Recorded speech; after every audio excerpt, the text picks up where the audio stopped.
really, I guess, unhappy with the way the field is at the minute, with lots of research being done in the space, but not many breakthroughs or transformations in care for those with things like dementia. Ravi had this hypothesis that there are some specific kind of cell-free DNA, either fragment profiles or methylation information, I guess, that the brain is kind of leaking out, sharing with us, and that could diagnose early stage disease. No one believed it was true. So we thought, how do we test if transformers can predict the next token in this kind of data, and therefore by proxy basically diagnose disease better? Recently we published our model Pleiades, and that shows that we can diagnose Alzheimer's from a specific cohort. So we're trying to imagine that world in the future, and how can we, I guess, sell the certainty of knowing what's going to happen to your brain in the future. Hey everybody, this week I'm joined by Hannah Madan, and she is the co-founder of Prima Mente, which is an AI precision neuroscience company. They're looking to deeply understand the brain, protect from neurological disease, and enhance its health. God, I can't even read. So, Hannah, welcome to the Healthtech podcast. How are you? Amazing. Very excited to chat with you, James. I know we've known each other for a while, but not dived into this recently. So we have. I'm excited. It's an absolute pleasure to finally have a podcast, and you're doing something particular. You're always doing something cool, but you're doing something particularly cool now, and you've co-founded. So we're gonna have loads to talk about. So before we get into it, why don't you just give me a little primer, forgive the pun, on Prima Mente. So I actually said primer and then realised this is going to be a terrible joke. So apologies. Amazing. Actually. It's actually the first time I've heard it. So yeah, I bet. Yeah. Oh gosh, I'm now really embarrassed. But tell me about Prima Mente. What is it? What is it actually doing? And then we'll dive into your background and the whole story and all that sort of stuff. But yeah, situate us first. Sure. So we are in the neurodegenerative space. We are trying to uncover novel biology. We're really, I guess, unhappy with the way the field is at the minute, with lots of research being done in the space, but not many breakthroughs or transformations in care for those with things like dementia, Alzheimer's, Parkinson's. I think it's a long chronic disease that's poorly understood. So we think we need to switch up a lot of things and really transform the whole space, which is why we actually operate in a lot of areas. We run clinical studies to collect samples, to learn from patients, to feed back to our team, to kind of get patients understanding what AI in this kind of care pathway could look like. We have our own wet lab where we generate a lot of data and think about what novel data is required to understand the brain better and to uncover more novel things that could be better to target with therapeutics. And we have our own machine learning team in-house that build foundation models from scratch with this multi-omic, multimodal biological clinical data, and that can really hopefully change the game in diagnostics, prognostics, and therapeutics over time. So you have done loads of cool stuff in the run-up to this, and everything that you've actually said there about, multi-omics and foundation models and all this. When I looked at your LinkedIn, and I had to keep clicking like see more to actually go through everything that you've done. How does one become the co-founder of such a company? What is your journey? What did you go through in all those different companies and learn and pick up? And what's your path to this? Well, I think feels quite a long path, but it's not. There's lots of different eras. I think starting off growing up, very much all over the UK. I've lived in Gloucester, Shrewsbury, Cardiff, Manchester, Hull, all before I was 11. I always say my parents were a little sneaky and they had me in their final year of uni. They didn't really know what the hell they were doing with their lives. So I was following them around, trying to build their lives, which I found super fun. I remember we lived in one place for like 5 years and I was like, I'm very bored now. Why haven't we moved? So that might be why I love fast-paced, lots of change in startup environments. But at the same time, my family is super, super sporty and very driven in terms of like moving their body, physical energy. My brother the other week was like, I think it's fun to run I can't remember what he was doing, 20 kilometers every 4 hours or something, or even further. I don't know, just like silly things like that they just like to push themselves to do. So when I was younger, I played netball for England, but when I was 18, I snapped my ACL just the week before I was going to uni. So No. I was known as the girl on crutches at uni. I went to Bath to study pharmacology. It was a high intensive netball training centre as well as the top pharmacology course in the country. But I didn't really know exactly what I wanted to do at that point. I just knew that I was really interested in the body, interested in like, I would always be like, I've got like a lip balm here. I'd literally be, I remember at home being like, why are all of these things in things like this that I use every day? So I kind of was like, well, I can't change the world making shampoo or butter or something. Maybe I should make drugs. So that's kind of, I just came across like this degree looking in a book at school basically. And it kind of, Bath uni is very sporty. So kind of was just like a natural fit for me. But really, I know people know me as a very busy, get shit done person, but at uni, I was very much like training for netball and just doing my degree. I didn't actually do much else outside of those two things, which looking back, I think may have been a missed opportunity, because university is a great place to try new things, do stuff with lots of different types of people. But I very much had my kind of head down. Do you know how many people on here that I've spoken to that have been elite sports players? Like, or, definition of elite or whatever, but yeah, either England level or European level or international level. And there's been tennis players and rowers and like all sorts. That there's definitely some link between the personality components and, I don't know, genetics required to.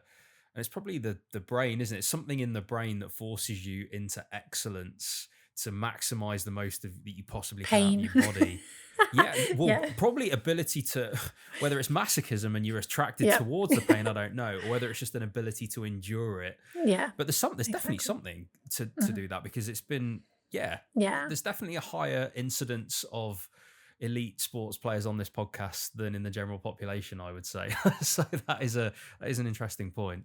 Yeah, so I guess my degree, there was like 18 of us, so it was super small, again, like very team-like environment. We were within the pharmacy course, but everyone was kind of, I wouldn't say brainwashed, but PhD, like everyone went to do PhDs basically. So I didn't really think like anything else. We used to do like 20 hours of lab work a week on this course. So, and I'd also worked at AstraZeneca or MedImmune at the time, in my third year of my degree as like the year in industry. So I was very smug with that. I got a master's and a year in industry in 4 years. Didn't have a second loan. Sufficient. I was very proud of myself. Yeah, very much efficient. So kind of, my strategic thought around PhDs was, I'm going to do something in a well-funded space. I know they're super hard. So I just chose cancer basically because I was like, this field, science seems a little bit shaky in areas which aren't well-funded. That was my only real impression, to be honest. And I did apply for 30 PhDs, got I think like 10 interviews or something, was always second place. My uni results, I think I got like a 61 or 63% overall. So I was never like an excellent academic student, but I was often chosen as like the second person in these interviews. The main feedback was because they really enjoyed like speaking to me, could communicate well. But I never actually got a PhD position until like a month before my actual PhD started. They were like, the guy dropped out, would you like it? And I was like, I guess so. I guess so. I guess I can't say no. I'll take it, yeah. Yeah, all of these things kind of, I feel like the general gist is I just do enough to get to the next phase, which I think is kind of efficient. Somehow. It's definitely efficient. Definitely efficiency of effort. Exactly. Moved to London, did my PhD at Queen Mary University of London at the Blizzard Institute. It was very fun, joined a lab of 10 people, but quickly kind of realised that I guess I'm not very good at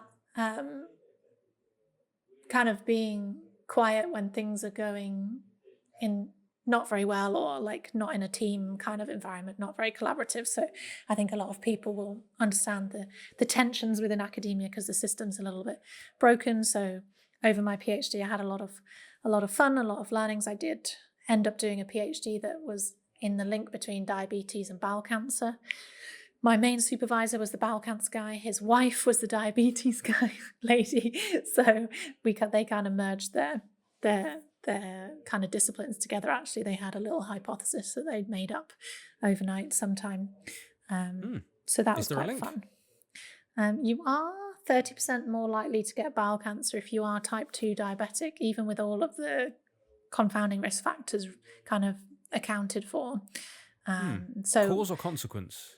Yeah, that's what my PhD, I guess, was trying to find the mechanism. And we looked into something called succination, which is a chemical modification of cysteine residues in proteins. And it happens, or fumarate, one of the Krebs cycle kind of metabolites. That causes this succination process to happen.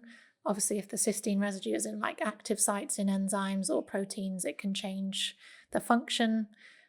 This succination happens more frequently in diabetic patients across muscle tissues, across other areas. There's about 2,000 proteins affected. So it's a real mess to try and figure out. Very expensive science, actually. So I had Western blots with lots of like blur all over them. Nice. There's so many proteins picked up. So that was our hypothesis, that the diabetic environment was causing this succination to appear more frequently, dysregulating cells and tissues. And it was more prominent in people who had uncontrolled kind of diabetes or weren't aware of it being diagnosed. So that was something we were digging into. Obviously, I actually finished my wet lab work in like 2.5 years in my PhD. I spent all the money very quickly. Was like, I guess I have to write up now. Ended up trying to figure out what to do with my life. I think I had some interviews around the science communication side because I knew that I loved this kind of process, like you talking to doctors being like, yes, there is a link between these things. I know you there's a lot of things you study, but you don't learn this. Or frequently I don't find people who know this or the details. So I actually, as lots of scientists do, realize they like that kind of impact side. But luckily my friend John, who ended up being the CEO of something called Cambridge Cancer Genomics, who I'd actually met in my placement year at uni in MedImmune, and he offered me my first job as the first employee or chief of staff of Cambridge Cancer Genomics, which is where I also met the lovely Belle that works for SomX. She's wonderful. We had a lot of fun together. But yeah, John called me and was like, I remember you as someone who kind of gets stuff done. I used to organize the get-togethers for our friendship group, basically. Like I had done a little bit of work with them during my PhD because I'd been collecting blood samples from patients, and that was what John was interested in like monitoring treatment response essentially in cancer. So we had been talking a little bit about what he was getting up to. And yeah, luckily for me, I remember he called me at like 7:30 a.m. and I woke up on like a Saturday morning or something, and he was still out in San Francisco because they just got their first check from Y Combinator to go into YC, and they offered me the job that night while they were drinking whiskey. So I think that was what was happening anyway. So I was like, yeah, I guess. I don't really know if I'm qualified, but the pure naivety in me was very, very helpful, I think, for that role. So yeah, I took that position and started writing up my PhD alongside being the first employee at Cambridge Cancer Genomics. And my first day was on my 25th birthday, I think, on YC demo day, summer 17. So I flew overnight, I think, to San Francisco and went straight to the demo day party, which was very fun. It's I initiation remember. by fire, isn't it? Just Yeah. going to a you sort of completed the startup world on day one, like going to a successful YC company on demo day in the States. Yeah, that's a heck of a sort of an announcement into the startup world. Yeah, I miss that. It was very fun. It was the height of good funding as well for startups. We I raised. was going to say that really was, really well. wasn't it? Like Yeah. that sort of period before it all got really difficult. Yeah, Like exactly. a bit dark. I think we got 3.5 million in 2 weeks. People were just handing us like hundreds of 2 thousands. weeks of meetings?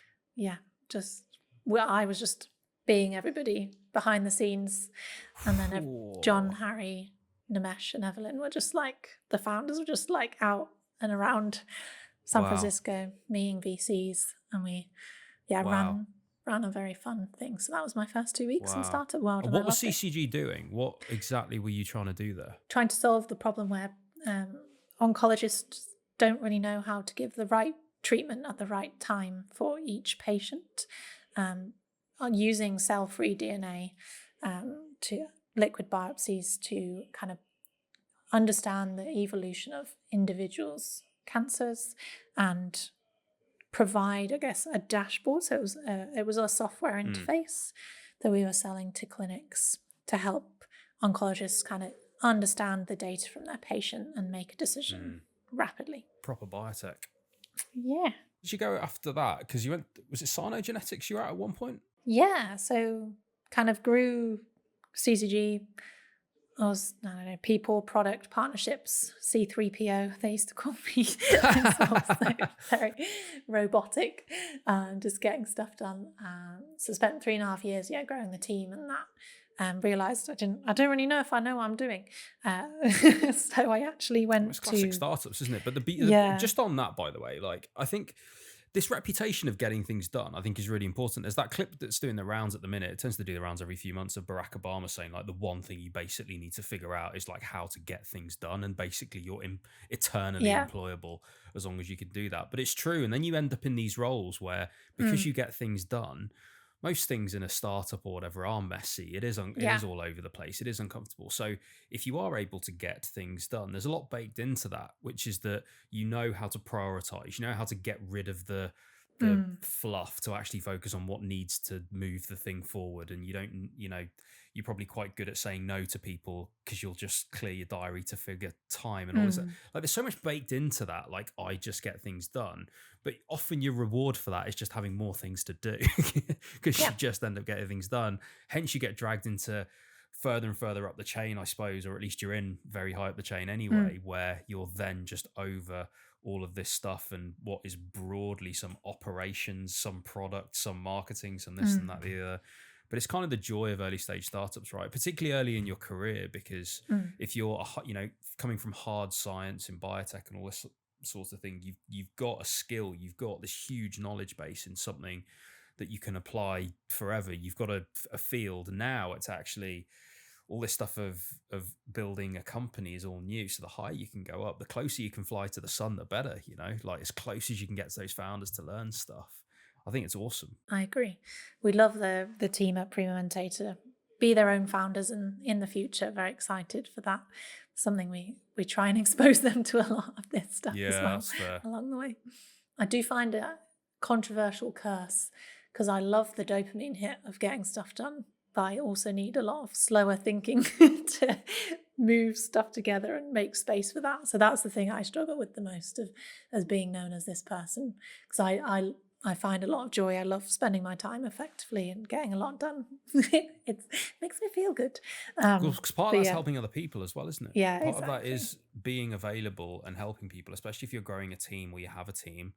And part of the joy is in helping them and seeing them grow and seeing them flourish. But you can't do everything, and eventually it's gonna claim you. And often the bit gets claimed is that longer thinking time that just goes to I'll do it this evening. I'll do it tomorrow morning before I like It's a challenge. So what's the later stages of the career stuff then to actually give you the confidence and the opportunity, I guess, or the idea to start Primemente? Basically, I met Ravi, one of the co-founders of Primemente, during my time at CCG. He used to be an investor when he was doing his medical and kind of MD he did a PhD as part of his medical degree on frontotemporal dementia, so always been in the brain space. He used to call me up as I was hopping between, I went to Sensign Health, Genetics, Helix. In a few years, I'd spent time in different, like basically, I think I was number 12 at Sano and number 70 at Helix. So I got to experience different stages of growth in, I guess, like treatment monitoring and drug discovery. And Ravi would always call me up, get the hot gossip from the startups, I think. So I've known Ravi for a while. I knew that he was like super driven, super interesting, super ambitious. So I had been, he'd been reaching out a bit more frequently, I think sussing me out a bit more, to be honest. I think he'd finally decided that this was his time to build something big in neuro alongside his great friend Johnny, who is the other co-founder of the company, who's more technical on the liquid biopsy side. And I kind of was doing what I always do, helping out anybody that's trying to do something awesome, introducing them to people, giving them advice, kind of my exposure to early stage growing teams, the random shit that we have to do. And I kind of said to Ravi, what do you think about me being kind of co-founder of the company? And at that time, I think he was living on the floor of Hugo's house, like really putting his, like, really obviously getting the downside that you experience as a early founder. And I still had my cushy job at Sano, and he was like, absolutely not, like there's no way. But once he got the initial funding and felt, I guess, a bit more confident that this was really taking off, I joined the team in September 2023 and then became co-founder after we worked together more. And obviously I proved, I guess, to him that I was committed in the same kind of level as him. So it's actually, I guess, a slightly unusual, but I presume there are other stories very similar out there. You just might not hear them as frequently. But I became co-founder. You provided loads of value, and eventually that worked out, and you went in with equity. I mean, that's perfect. And that's the first thing I'm interested in, actually, which is you said that you were giving advice and you joke, the shit that we go through, all that sort of stuff. Yeah. But what was that advice? I'm actually curious. You don't have to say exactly what it is, but what were you advising on? Because you're very modest, and I think you're sort of selling yourself short a little bit in terms of like everything you're expert in. Particularly if someone's seen that much value to then give you salary and equity and call you a co-founder, that just shows there's a lot there's a lot of leverage that you have here. So what was the advice? Like, what were you telling them that early on? Feels like so long ago, James. I remember, especially for Johnny, who'd worked mainly in academia and still is a practicing doctor, it was more around how a startup like functions and what is required, how much clarity, what kind of risks you need to take. And for Ravi, more around the communication side, because he's very visionary, breaking down.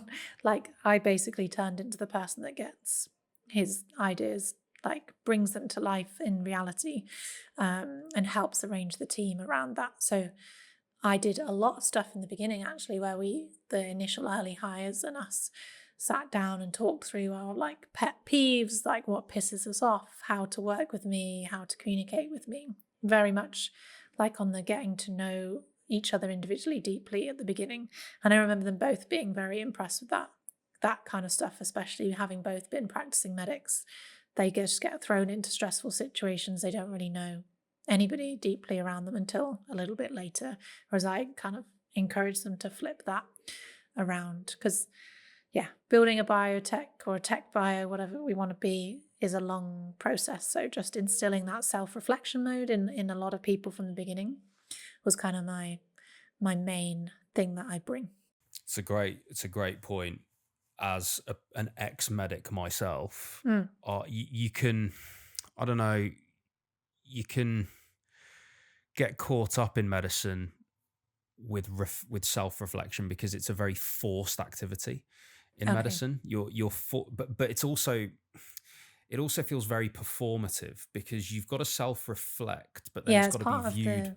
yeah, Yeah. it's got to be viewed by your supervisor, who's then going to sign you off at the end of the. So it's all very like, oh, I did this thing and I was amazing, but I could have been even slightly more amazing if I'd done this thing, but I was still so amazing.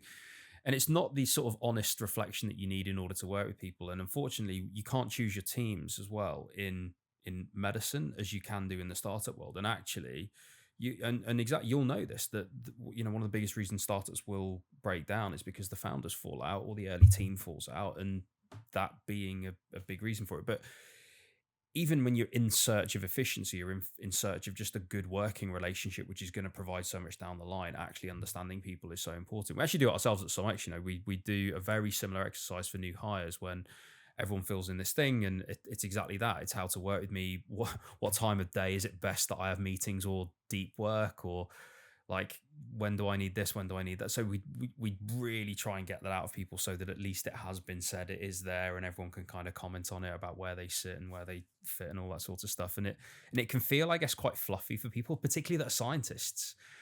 So I imagine that's a bit of a challenge as well, in kind of converting people to the idea that you're going to have to sit around and talk about that sort of stuff for the next 2 hours. I promise you it's of value. But yeah, for academics, that might not be, I don't know, it might not be easy. I don't know. You tell me. Well, I guess my role is to select for those people as well. So I am looking for people that are very self-reflective, have grown a lot on their own, actually. So Fair. like self-improvement is a big part of our selection process, and we expect people in our team to do that themselves. We do offer people coaches externally, but if you're not doing that reflection work as part of your normal routine, it's unlikely you'll pass my interview, which is the first interview. So that's a big part of it. And then I help everybody. So like I do like a 1 week, a 3 week, a 6 week check-in with everyone new that joins our team. And the questions are like, what are you proud of? How have you surprised yourself? Like how productive are you, and why is that? Do you feel rewarded? Do you feel valued? Do you feel part of the wider team? So all feedback for me is a very product orientated approach, I think. But it secretly tricks everyone into enjoying reflections. And then every 2 weeks after that, it's me, and I'm like the internal coach, I guess, of the team. That was my pitch in the beginning to join. Yeah. So I kind of force that to happen. It depends on the individual, obviously, what works for them. I get to know them, but it's a very big theme in the company. Very cool. Let's talk about Prima Mente then. Let's talk about the idea. How did that get communicated to you that got you excited? And then what did you learn about the company as you joined, in terms of how deep did this go, and what were you excited about once you joined? Yeah. So in the beginning, we were very much in on cell-free DNA in the bloodstream. So when your cells die, they're burst open, release the small fragments of DNA. And this has been proven in cancer, like I sort of alluded to earlier, that you can track cell death and kind of infer what's happening in certain tissues from this information. And the kind of core idea was just to apply that in neurodegenerative conditions, because it's super hard. You can't just take out someone's brain, have a little look and put it back in. So we need some kind of proxy to understand what's going on in the brain. And blood samples are much easier to get than cerebral spinal fluid samples or tissue samples. So Ravi had this hypothesis that there are some specific kind of cell-free DNA, either fragment profiles or methylation information. So one layer deeper than most people look on that, I guess, piece of data. I guess that the brain is kind of leaking out, sharing with us, and that could diagnose early stage disease. And that was very exciting to me because I'd worked in that space in cancer, and it just seemed like a really interesting next step. There was like one academic paper on it at the time. No one believed it was true. So that was kind of cool. But Ravi had kind of thought through that this is a chronic disease. There's lots of changes over time. Epigenetics and methylation are things that build up in chronic diseases. So we must be able to kind of see early signatures of disease of different cell types in the brain and across the body, right? Inflammation signals, other things that we might be able to pick up. That's what people didn't think was true. They didn't think that you would be able to, that there wouldn't be biomarkers in the blood for early stage neurodegenerative disease. That was the Yeah, or it's right. too hard, you need too much data, too expensive. So it wasn't accessible for academic study super easily. You Understood. need to do high depth sequencing to find this information. So we kind of were we still are, like, hope to be a well-funded kind of academic research lab in some senses, because Mm. this is science that should be happening. It just needs a lot of capital, so it has to be a startup. Okay, so so they thought that wasn't the case. You had the hypothesis. You guys had the hypothesis that it was. How did you go about either proving that or figuring out if there was an actual business here?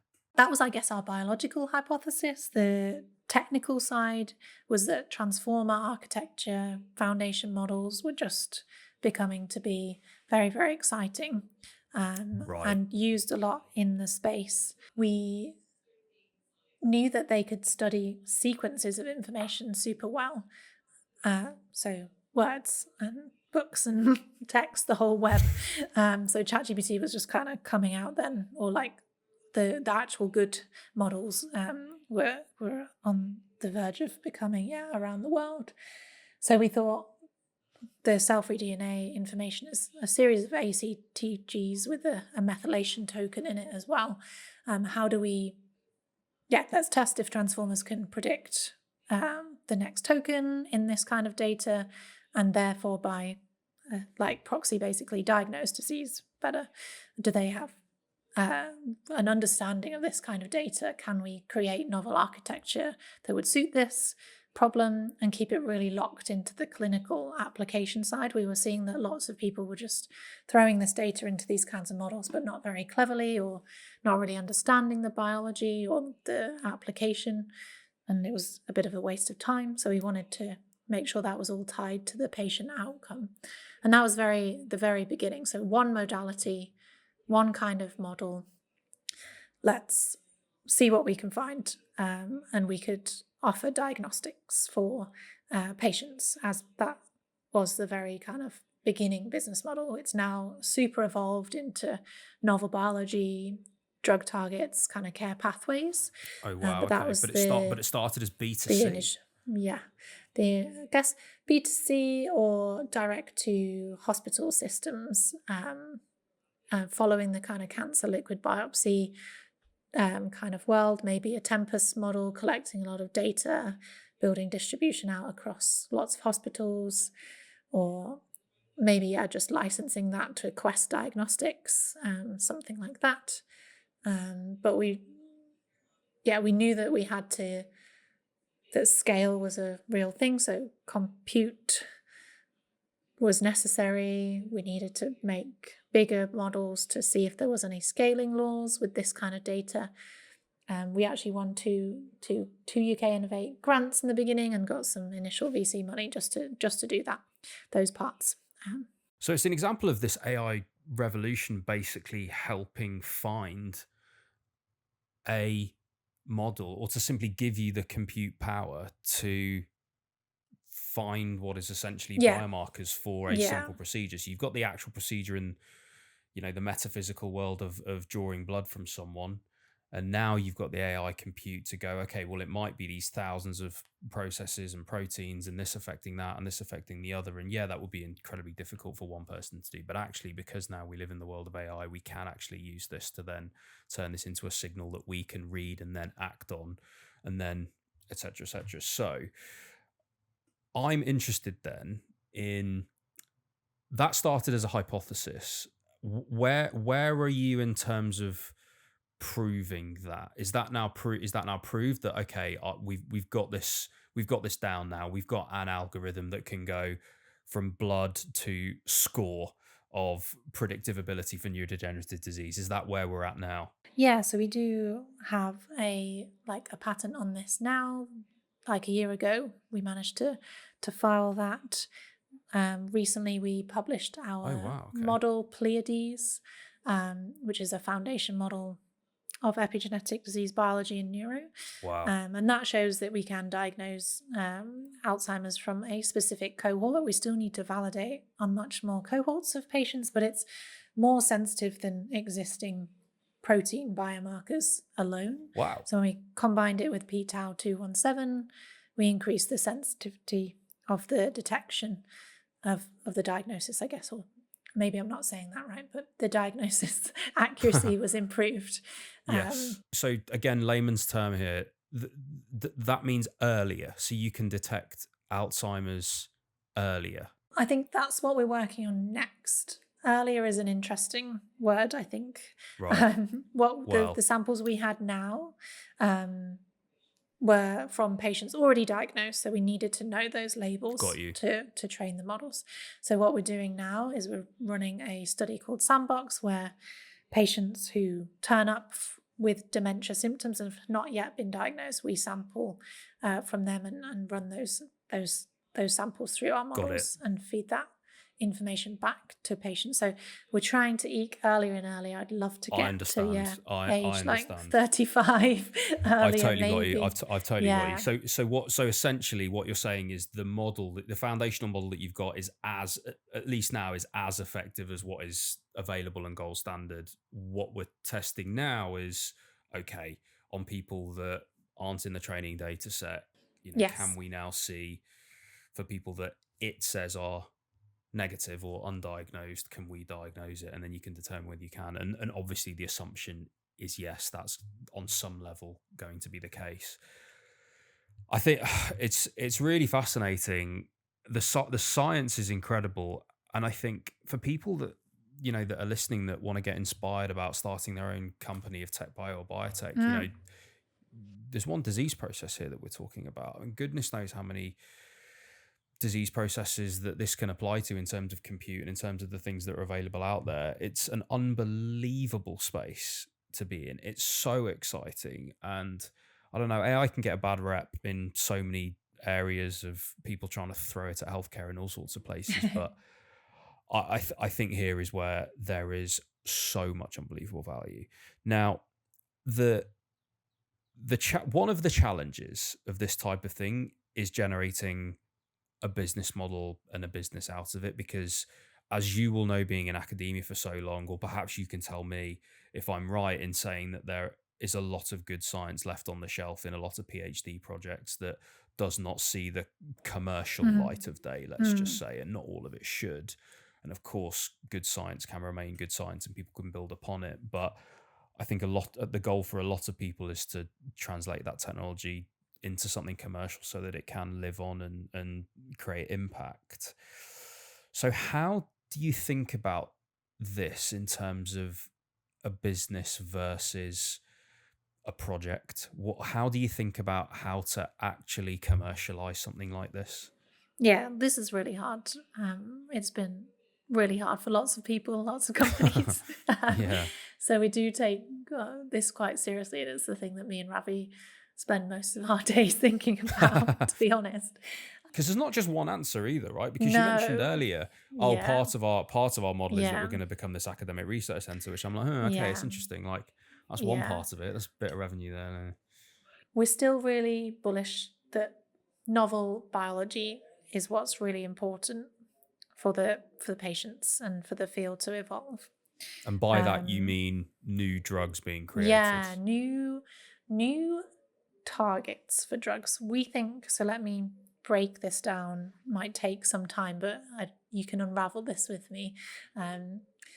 We think in the future, 5 to 10 years, maybe sooner, that once you get a target that's interesting, there are loads of models now that can predict what drugs or molecules might be a great drug for that target. And by target, do you mean receptor? Yeah, so like receptor, piece of biology, whatever you're interested in modulating. We may be able to do that in-house, but much quicker. We think it's going to be much cheaper to develop drugs once you know what you're supposed to target, actually. So we kind of, obviously pharma exists and they can do that very well or very poorly depending on what drug we're looking at. But there's lots of startups working in that space. So we think that problem will be solved actually in the future. We think especially in diseases like neuro, it's going to be cheaper to generate lots of data. Compute will become slightly cheaper once we've got out of this bottleneck of compute. There's going to be more of these models innovating. They're going to be models, and GPUs will be better at using complex AI architecture. So that this will become easier as well, but actually finding the most clinically actionable target is still going to be super difficult, because not everyone has that clinical data, that longitudinal data from patients. So what we do is we collect a lot of that data. We develop our own studies. Purposefully, I've learned that you don't wait around to create your studies that you want to use to validate the thing that you're making to sell it. So we just start that super early. We have it all up to ISO standard. It's all ready to go at accreditation level. So we basically build a lot of interesting data. We build models. We could sell the data. We could sell the models. We could sell the care pathway that we generate in the end. So we're basically trying to create as many opportunities as we can along this way to develop this novel biology. And then hopefully we arrive in this wonderful world where care is actually way more decentralized. Maybe you're having it at home. Maybe there's a robot delivering it. Maybe you're running models for your own healthcare on your phone, on your own GPUs or your own mini data center. Maybe you have your own nuclear energy storage in your own house. I don't know. That's very going crazy. that way, isn't it? Yeah, exactly. We live in a very individualistic world, so yeah. it makes sense. Yeah. Yeah. So we're trying to imagine that world in the future. And how can we, I guess, sell the certainty of knowing what's going to happen to your brain in the future? So I think that's a big conversation that I'd love anybody's help with. We would love to talk more about that. We have some things in the pipeline that we're experimenting with, right? Basically, this phase of our company is the next 3 to 6 months. We need to figure out where that revenue is going to come from. Is it important? Will we get distracted with it? Or do we just... are we more likely the type of company we need to raise a lot of money, almost like those self-driving car companies that just need to collect a lot of data. We're collecting a lot of multi-omic, multimodal data because we know that models are much better at those models that we're using, the foundation models that we're building, the reinforcement learning that we can include in there will just benefit from extra context, extra clinical information. And we just trust that something will come out at the end. We're not exactly sure what that looks like. So yeah, there's a lot of things to break down in there. Maybe, James, I don't know if I make any sense. Let me know. I think you explained it very well. What comes to mind for me, the question for me in some ways is this a race then? Yes. Because there's clearly a few things that you can control in terms of hypothesis and where you aim this, but so much of what you've just talked about is essentially we set something up and then it's compute and it's data. That's what we need. We need more data and we need more compute to crunch more data, and then everything gets more accurate and then everything gets better. So in some ways it becomes a fight for that data. The compute can be paid for by raising money. The data, on the other hand, what is that where the competition is here? Like how do you then go after more and more data? I mean, we've done incredibly well so far. We have access to some really exciting longitudinal data sets through connections, through Ravi, having been in this industry for 10 years, studying and also thinking about this in huge detail. And generally, people are very excited about what our models can do, so that we haven't found any resistance to partnering in that way, especially when we love to be super collaborative. If we don't win in this space, somebody else should. So we actually share a lot of the data that we generate back with people. Interesting. Because you're right. If we can't execute fast enough, we shouldn't have the right to hold on to the data, basically. That's really interesting. Create that moat. Is that a shared philosophy in the industry? No, I don't think so. I think that's a slight twist on us increasing the pressure on ourselves to execute quickly. It's also a super confident move, right? Like, it's also just It like, yeah, is. you guys can have it. We're 10 years ahead of this. Don't worry about it. I mean, yeah, well, I think it's valuable for everyone to see what this data looks like and be brought along in this journey, actually. We'd love, yeah, we love those collaborations and people like working with us for those kinds of reasons, because we're thinking really about the future. We're not going in incremental steps. We want to delight everybody involved. Mm. So I'm going to ask what might be quite a stupid question here, but if all goes well, how far away from some novel biology are you in terms of time? Yeah, very interesting. I think we're processing our longitudinal data now. So hopefully, sometime in the next year, we might be able to Wow. uncover some interesting things. The data is super rich across lots of multi-omic information. But again, yeah, as science goes, it's super hard to know for sure. But we'll Mm. have all of our lab is set up ready to validate those things as well. Phew. It's an exciting time then.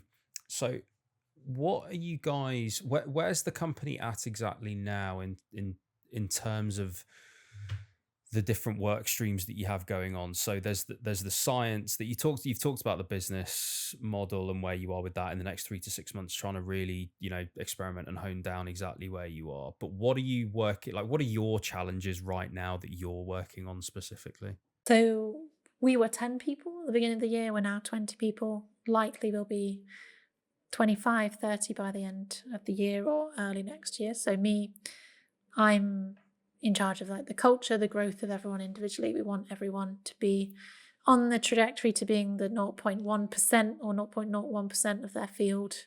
That's the kind of insane growth pace that we want everyone individually to have, but also as a company. So we're just recently kind of remodeling our structures, our meeting touch points, because all of these individual areas, clinical operations, partnerships, wet lab, AI, have doubled in size in the last 3 months. So sharing information is now a big thing for me, to make sure that we democratize information, decentralize decision making, and really allow everyone to do the job they were hired to do, right? And to have that intellectual freedom to run. So that's very top of mind. And then, just continue to build the awesome, rich data sets that we have and collaborations around the world where people have already created the data that we want. And then, thinking, how do we imagine the future of care and make sure we have this flywheel in place for when our models are ready to be deployed to the clinic, essentially. So Yeah. talking to more government, things like that. Interesting. Talking to government, you said? Yes. Governments around the world? Like how do they, how are you interfacing with them? We've noticed that there is, on the kind of AI side, where compute will become, I guess, like is sovereign AI plays, I guess, like the UK has its own resources for compute, India does, the UAE does. So if Oh, I we have see. in the future, if our models are running on compute, every time a patient is seen, inference will run, compute will be used. So we need to have super alignment with that. And then generally just dementia, Alzheimer's, neurodegenerative diseases are usually a big priority for the government. So our broad vision should be exciting enough for them to strategically align with us, Mm. basically. And I suppose that helps you with bringing capital in and all sorts, because I suppose there's a lot of like, non-dilutive funding that you can get and all that sort of stuff if you're aligned at that kind of national level. Yeah, we hope so. The first grant we got was from the Dementia Goals Mission, which is Interesting. run Yeah, by yeah, yeah. the UK government. So we know that they like what we're doing at that form, and obviously the NHS study that we're running now hopefully will prove that the money they gave us in the beginning has led to some exciting changes. So just continuing that conversation.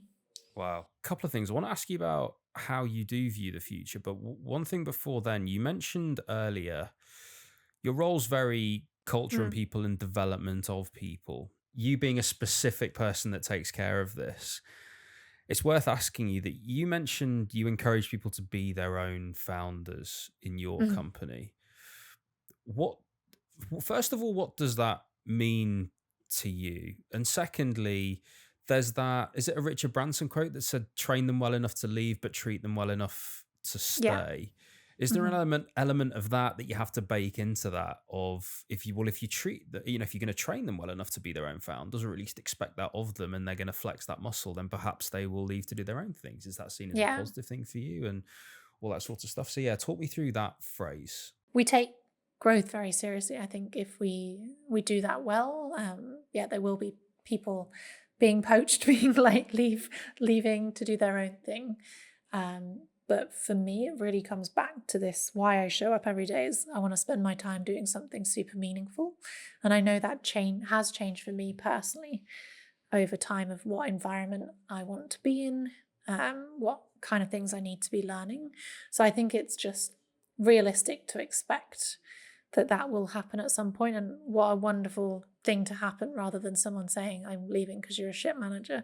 It's more, I've Yeah. left because I've now got the skills to do something on my own. And we really, really need more people working in this problem heavy space that have the right mindset. So we're looking for a why. This is an ecosystem play, I guess, in some ways, that we want to create more people who think like us, and to, yeah, improve the healthcare space, use these tools that we have, to do that and really change the world. But also, I think it just makes it a really exciting place for people to come to work and be super motivated. It helps us select for the right kind of individuals that have the right mindset, to do the really tough, hard things that we want to do. We're not okay with just intent to do something. We want people to go and do it. So I think that's where the founder kind of mentality comes in. It doesn't have to be everybody in the team at all, by no means, but Ravi and I have great networks now in this space, that we'd love to leverage to support everybody in the team. Yeah, we see it as a really positive thing and a great outcome. You've been at a lot of startups and you've seen a lot of startups given the ecosystem that you've been in. Would you say that this is something that most people get right or wrong? The reason I ask is because I think that sort of phrase can be, it's that, even the devil can quote the Bible type thing. Like you Yeah. could use that and create quite a toxic environment, having the expectations of a founder without the reward, Oh, or yes, of course. Yeah, without the support that, Mhm. eases that off, kind of thing. Is that phrase and the way that you're deploying it a product of what you've seen, both good and bad? Definitely, I think you are shaped by your experiences. I think I'm very reflective. I journal a lot. I will try to Yeah. Okay. improve iteratively. So yeah, I think it's, like I said, I have a lot of check-ins with everyone individually, so I do get to know everybody well. One of the things I test myself on is, can I like to draw birthday cards for everybody on the team. Do I know them well enough to make a very personalized kind of card for everyone individually? So I am trying to align the company and the individual together in a nice way. So yeah, we don't necessarily expect everyone to yeah give away and take on the risk that founders do, but yeah, it's definitely, basically, like, I think my journey through startups, I'm very biased because that's most of what I experienced, but you experience such extreme growth and such learnings that it brings a lot of proud feelings and joy. And I love seeing that in every one of our team. So I just wanted to nurture that. And I think time has shown that it does really motivate everyone individually, because they're going to get that hard feedback that they need. They're going to get Yeah. judged what we judge people at their next level, right? So they're Yeah. gonna just not waste their time personally, career development wise, and for So that was going to be my question, actually, as to why spend resource doing that stuff. And you mentioned motivation being one of those things, but like on some level, like you're choosing to spend your time. I mean, and in my company, by the way, so it's like Jessica, my co-founder, is exactly this. She knows when everyone's birthdays are. There's a thing like that we talk about when yeah. they join, about what their perfect present would be, and then that gets molded with this other thing, and like did it. So like yeah, I see the benefits of it within Somex in various ways. But what's your justification? How do you justify doing this? What do you actually see in terms of results or cohesion or motivation or all of that stuff? And again, the reason I ask is 'cause I think it's important for people building companies to realize that particularly in a world of AI where everything can, if you extrapolate it, go to this very impersonal world of KPIs and targets and behind a screen and all that sort of stuff, that there is a human component to growing a company that Yeah. I think this facilitates massively and will put you ahead of other people that don't do it. And that's my hypothesis. But I'm just wondering, do you have a similar one? Is that why you invest in this? Yeah, I think one, it comes very naturally to me. So like I don't see it necessarily as like a But the huge founders have amount of invested in work. it though. Yeah. They've Yeah. invested in you. Who has invested in them? Exactly. So it's just something that comes with me, I guess. I want to care about the individual. I think the feeling you get when somebody trusts you and rewards you and values you, it can unlock massive creativity. And this world we're in needs massive creativity. The space is also moving incredibly fast. I cannot keep up with what's going on in my own company, let alone the rest of the world. So, with that context in mind, we all need to grow in the same kind of speed because competition is increasing every day. Execution, like we called out, is the only thing really that will save us. So we need people to grow for the business to succeed. Ultimately, is how Interesting. yeah. That speed that the sector is moving, and I will be honest that I get overwhelmed by it at times, and that overwhelm is, I think a lot of people can say they get overwhelmed by it, but like I actually sort of, I sometimes just genuinely feel like I can't get on top of all the information, and I feel like I'm behind in particularly, to be really specific, trying and testing new platforms that are coming out that might be relevant. And I imagine for you guys, it might be the way that you're executing with various things in AI and probably all the same stuff that we're trying to do, because marketing being one department of what you guys are trying to do. So that plus everything else you're doing. So how do you stay on top of everything, and how are you Yeah, I at don't. all doing this? Just figure out, can I learn something from you here as to Yeah. how to do this? Like, do you actually have space Yes. for this, like in your week? Like, I don't know. Yeah. I've not found a way of Yeah. figuring this out, if I'm honest. Recently, I have made space. I was always inspired. Met a few people last year who were saying I'd spend like 10% of my week optimizing what tools I Wow. use Okay. and things like that. So So what, half a we've day a kind week? of That's interesting. made it a collective. We have a tools and applications channel in Slack where people share the AI tools they're trying, so people can learn collectively. I am trialing this week. Now ChatGPT can do tasks for you in the background. I've set Yeah, the it agent to model. Yeah. survey the ecosystem in various ways every week. Mm, I've set it to prompt me for certain reflection questions. So that's a good one. it's, yeah, using, it's really hard, but I'm trying to think about, I use a tool called Co-founder, that connects just came out a few months ago, that connects like Slack, Gmail, Notion, everything together. So I can be like, make me a standing meeting for this at this time, and it will just do it for me. So I think I have some newsletters as well that I've refined. I think it's Ben's Bites or something is one of the top one that gives me tools plus news. So I just cancelled all the rest of them because I was feeling very overwhelmed like you. I think that's very easy to do. So I'd just tried to reduce the number of newsletters I take in. We already have a lot of people posting things in our Slack. So just learning from Nice. the team. I would love to do if anybody knows, probably is an integration, but all of the things I say for later in my Slack, I want Notebook LM or something like that to make me a podcast for my walk home, so I can Oh, nice. figure that out on the way. That would be great. And that's my next thing to think about how to optimize.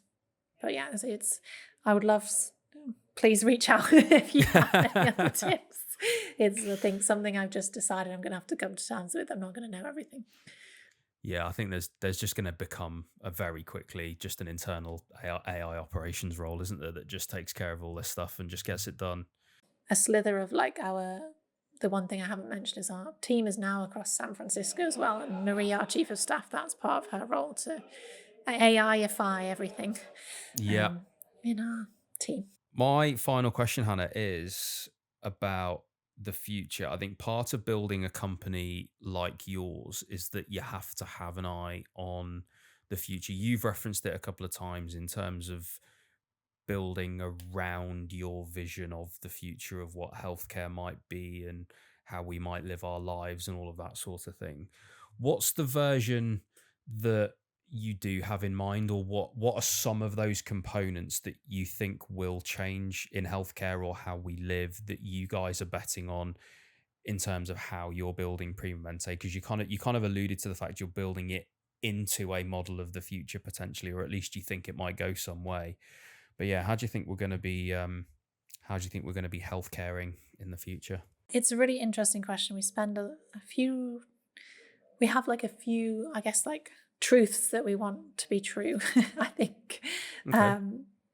that basically healthcare will be super disintermediated or decentralized. So lots more care wherever the patients are, with I guess the doctor will become more of the system plus the data plus everything. And that will look, like a mix of AI, a mix of more frequent contact points, because hopefully what we'll find are specific points when your biology changes all the time, but healthcare is a one very discrete points of time. So how do we build this monitoring or longitudinal aspect into it more realistically? We also think that monitoring people with one or two biomarkers is not enough, and it has always been a weird it's not connected to the data-driven biology that we can now do. There are way more things we can monitor all at once. So how do we push for that to change? I know it's hard to validate those lots of markers at once, and that's why we usually do between 1 and 7 biomarkers for any kind of test or monitoring. So it's very difficult, but we would love to see more data points being used to make decisions more rapidly, and at the point of care which actually makes sense for the patient. So, for example, with the brain, you lose your neurons and they do not necessarily come back unless somebody's going to invent something magic for that, which maybe they will. But we need to act way earlier than we do now, as we alluded to earlier. So how do we, use diagnostics and prognostics more fully, I guess, as a way to really help patients, get the right treatment at the right time. So shunting everything earlier and earlier, I guess, to more monitoring and management and prediction, as I think we've all been trying to do for decades. But I think this collecting the right data and feeding that back and creating that circle of feedback around the patient and with the doctor in tandem will really help. Yeah, it's really interesting because like I think about this a lot as well, and I think sometimes about one of the things you talked about, like the longitudinal element, the idea that healthcare and your biology is constantly working unmonitored. Any interaction with the healthcare system is then going to take a snapshot and make a decision of what the future might be. And you might have a few of those snapshots to form a pattern, but ultimately the biology is always working. I think since the AI boom, it's become very real for people like me that have some understanding and knowledge of the technology to go, okay, well, there is almost like a continuous monitoring model. And especially if you start extrapolating of, oh, well, let's just have regular blood tests, or let's just have constant blood being tested. Let's have constant Yeah. urinalysis down the toilet. Let's have Yeah. constant analysis here, there, and everywhere. And these, constant interventions of healthcare and all that sort of stuff, or not, or actually no interventions until it's at a level that you have selected. Like, oh, okay, I want to be told at this point, because by the way, I'm going to have the odd bag of Doritos. I'm going to have the odd burger. I'm going to have 3-4 beers on a weekend every 6 months. And I don't need to be reminded that that's a bad idea. Just give me a break. But actually, if I've got microscopic levels of blood in my stool, I want to know that, and actually determining that side of things. And I think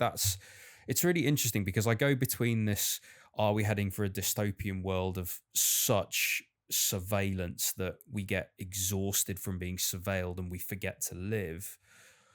Or are we going, hopefully, to this place of more nuance and areas where I can set those parameters and I'm not under social pressure to do those things, and I don't have to live in some weird place where it's just people like me living free and weird. So like, it's really interesting that, yes, I think those are the broad directions of travel.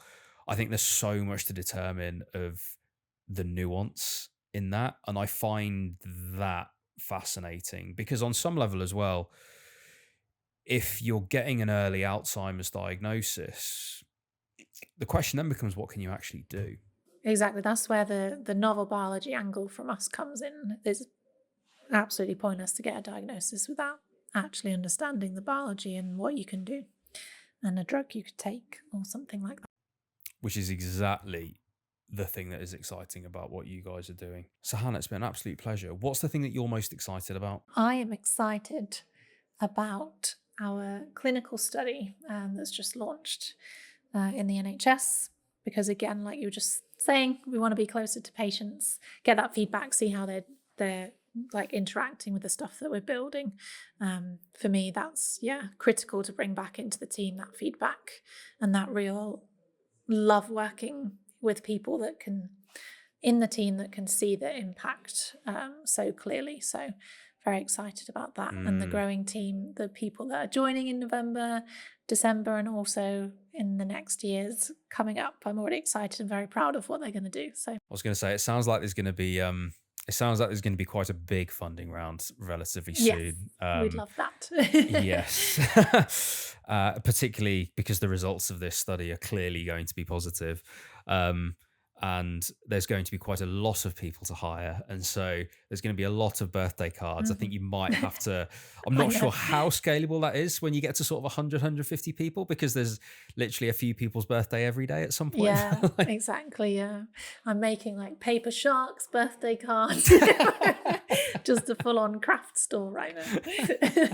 On a serious note, it does sound like I would want to work for you. So if there are people listening, I imagine they will get in touch if they want to snap up one of your roles. What's the best way for them to get in touch with you? Is there a website with these roles on for them to look at, or if they want to get in touch with you, can they message you on LinkedIn, stuff like that?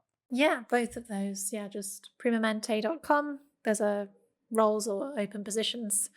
It has my email as well as all of the roles that we have. So that's a good place, but LinkedIn also works super well. Looking forward to meeting everybody. Amazing. It's been a pleasure, Hannah. Thank you. Thanks, James. Wonderful.